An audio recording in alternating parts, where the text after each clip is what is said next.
back for another episode of Reading the Wrong Way. So I've got my Hungry from Hetalia Halloween costume on, and I'm ready to review another manga. So today I'm choosing to review Dawn of the Arcana by Ray Toma. This shoujo series is rated T for teens. The rating is good, with a little bit of violence and political conflicts involved. The series is currently ongoing, with volume 11 released this month. The story centers around Princess Nakaba of Seinan, a red-haired girl with a strong nature. She's forced to marry Prince Caesar of Belquat for political reasons. Caesar is egocentric and controlling. He dislikes the marriage as much as she does and considers her his property. Nakaba's only companion in the unwelcoming kingdom is her Ajin attendant Loki, a half-man, half-beast. Nakaba's red hair is not the only thing that sets her apart. She's also got a special power called the Arcana that even she knows nothing about. With Loki at her side, she must endure her malicious surroundings, her cruel husband, and discover the secrets of her mysterious power.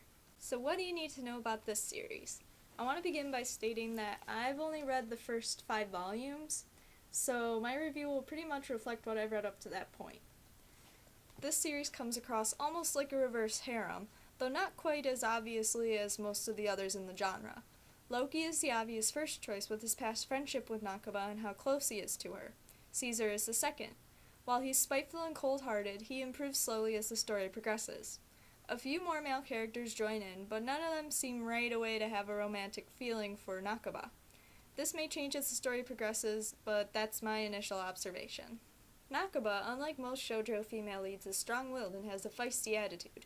She is accepting of her marriage and that people of her new home will always chastise her. Nakaba doesn't pretend to fit in to appease them. Rather, she does her best to try to defy them. She seems to me a bit tomboyish, but this could be because of her situation as a prisoner, essentially. She concerns herself more with political tensions and swordplay than with her appearance. I find in most shoujo manga, particularly ones with relationships at its center, the females are often weak and need to be helped or rescued by the males in her life. Nakaba doesn't need to rely on Loki or Caesar completely. She is skilled with a sword and takes matters into her own hands whenever possible. The story is certainly shoujo with its focus on romance, but there are several other elements that will attract older readers and maybe even convince a few guys to read it. Maybe. One major plot point is the politics between Seinan and Belquat and their neighboring countries. Aside from the forced marriage, there are a lot of discussions about warfare, as well as the cultural differences separating the two countries. Another plot point is the growing divide between the half-men, half-beast Ajin, which are mostly servants, and the humans that make up the commoner and royalty classes. Lastly is the fantasy element of the Arcana and all of the mysteries that surround it. I can't say there's anything that really sets the artwork in this manga apart from others. It's quite typical of what I would expect from a shoujo manga. The backgrounds are not very well detailed, as you can see. In this scene, you really just see the floors, basically.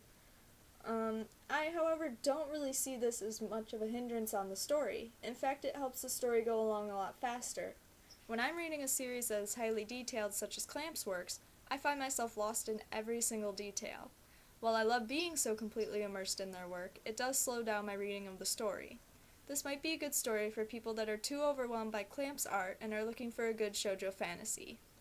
Well, that's about it for this episode. I hope you'll check out this very unique manga, and if you're going out for Halloween, have fun and be careful while collecting your candy. See you next time! I actually wanted to give a quick shout out before I let you guys go. I don't know if you noticed or paid that close attention, but in every video I usually have a different nail art design on my fingernails. I usually get them from YouTube users Cutie Polish and I Have a Cupcake, and hopefully you'll see links to their pages right down below. So this design I have right now is Alice in Wonderland French tips from I Have a Cupcake. So they're really cute, so if you like to do nail art, they usually do pretty easy nail art. I am definitely not a person that likes paintbrushes. If I have the choice, I will definitely choose colored pencils or pastels over paintbrushes. So, I mean, if I can do stuff like this, you probably can too. So check them both out, give it a try maybe. And I just wanted to say thank you to them for giving me so many good ideas and inspirations. When I was given freedom, oh, all I did was flee. When I turned back, there was nothing to see. You closed your doors before I could open mine. Now I know, now I see, it was a way.